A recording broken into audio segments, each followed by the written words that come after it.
Hello students, JP online classes में आपका स्वागत है। आज हम कवि बिहारी द्वारा रचित भक्ति, नीति एवं श्रृंगार के दोहों का अध्ययन करेंगे।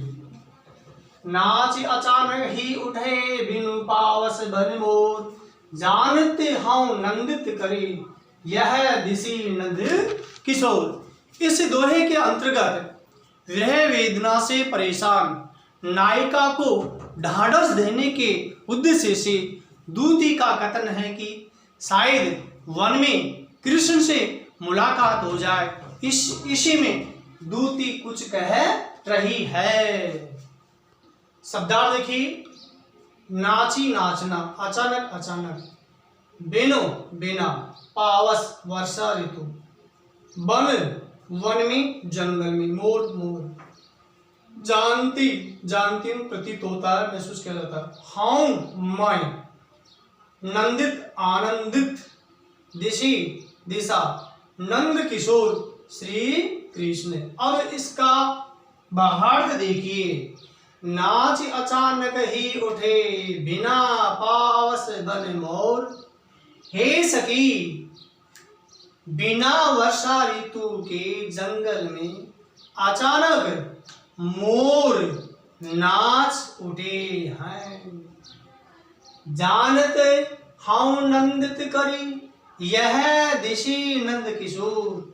मुझे ऐसा प्रतीत होता है कि नंद किशोर श्री कृष्ण वन गमन के लिए न निकल पड़े, क्योंकि श्री कृष्ण के सांवले वर्ण की कांति को देखकर मोरों को मेघों का भ्रम हो गया है।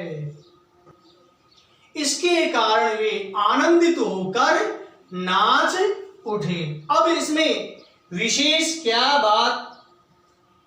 इसमें क्या बात बताएगी? दूती ने नायिका को सांत्वना देने की दृष्टि से ऐसा अनुमान व्यक्त किया है।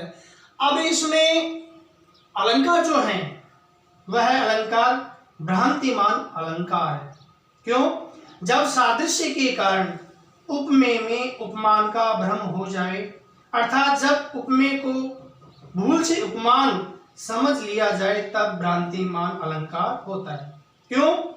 कृष्ण उपमेय में श्यामल वर्ण होने के कारण मयूरों को श्यामल काले रंग के मेघों का भ्रम हो गया। अब अगला अलंकार इसमें विभावना अलंकार।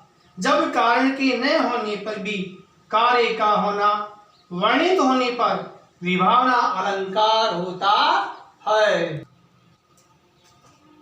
अगला देखिए, लिखन बैठी जाकी छवि गही गही गर्भ गरूर, भाई ने केते जगत के चतुर चिते रे कूर। ये जो दोहा है, इस दोहे में नायिका के अप्रतिम सौंदर्य, अप्रतिम का मतलब होता है अद्भुत, अनोखा, बेजोड़ सौंदर्य का अतिशयोक्ति पूर्ण वर्णन किया गया है।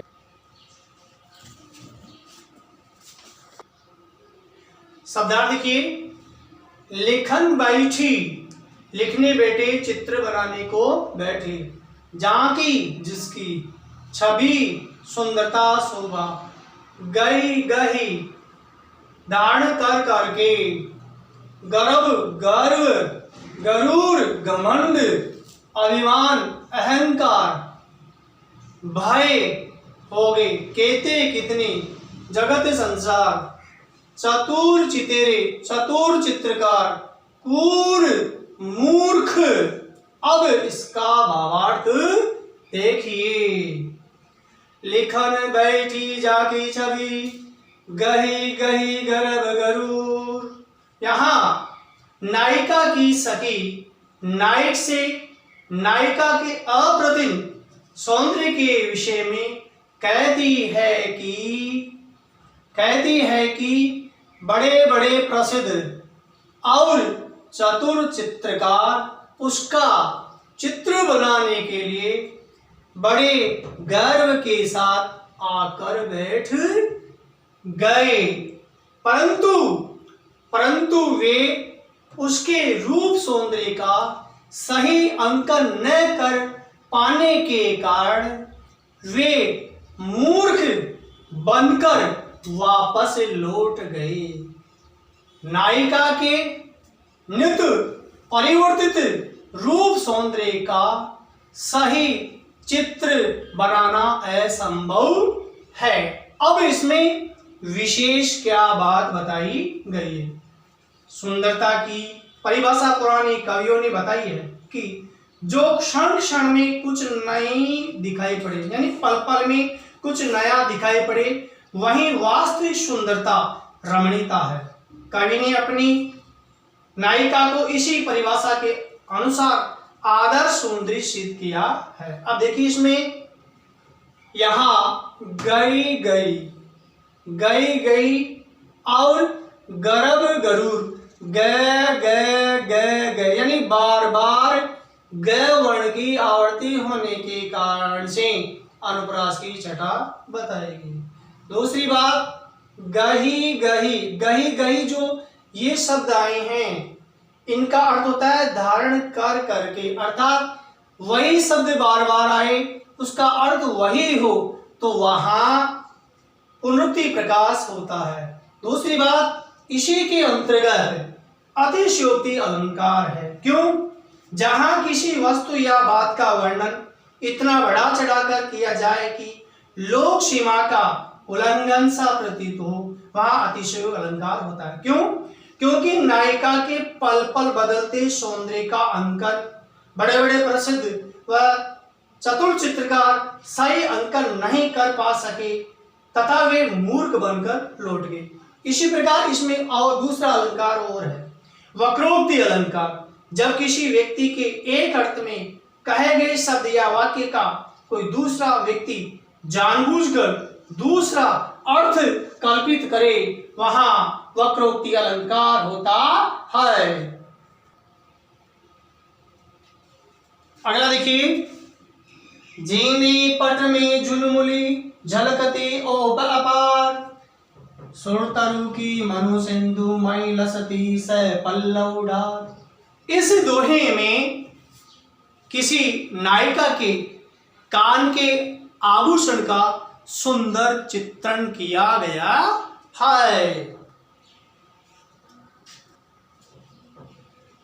अब शब्दार्थ देखिए, झीने पतला, पट वस्त्र, झुलमुली, झुलमुली का अर्थ होता है कान का एक आभूषण जो हिलता हुआ झिल मिलाता है, झलकती झलकता है, ओप चमक, अपार जिसका कोई पार नहीं पाया जावे, सुरतरु कल्प वृक्ष नामक वृक्ष जो सारी इच्छाएं पूरी करने वाला माना जाता है, मनु मानु, सिंधु सागर, लसती शोभा पाती या लहराती, सपल्लव पत्तों सहित, डार डाली।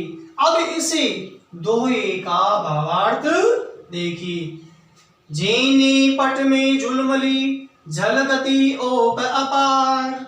यहां नायिका के सम्मुख नायक का रूप वर्णन करती उसकी सखी या दूती कहती है कि जब नायिका के कान का विशेष आभूषण उसके पतले घूंघट के बाहर की ओर झलकता है तो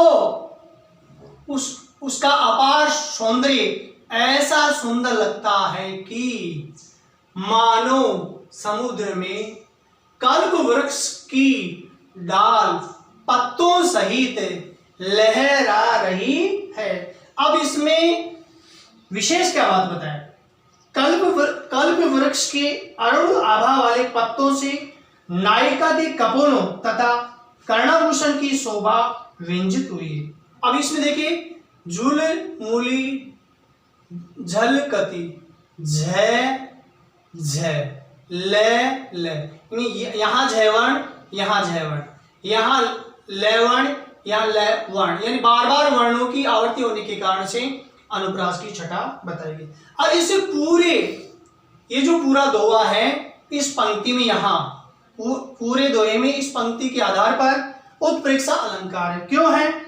जब एक वस्तु में दूसरी वस्तु की संभावना की जाए, अर्थात एक वस्तु को दूसरी वस्तु मान लिया जाए, संभावना करने के लिए कुछ शब्दों का प्रयोग किया जाता है जो उत्प्रेक्षा वाचक शब्द कहे जाते हैं, जैसे मानो, मनो, मनु या मनु आ गया, मनहु, जानो, जनु इत्यादि वाचक शब्द आने के कारण से वहां उत्प्रेक्षा अलंकार होता है। क्यों हुआ? उपमेय जुलमुली में कल्प वृक्ष की सपल्लव डार उपमान की संभावना प्रकट करने के कारण से यहाँ उत्प्रेक्षा अलंकार की छटा पाई गई है।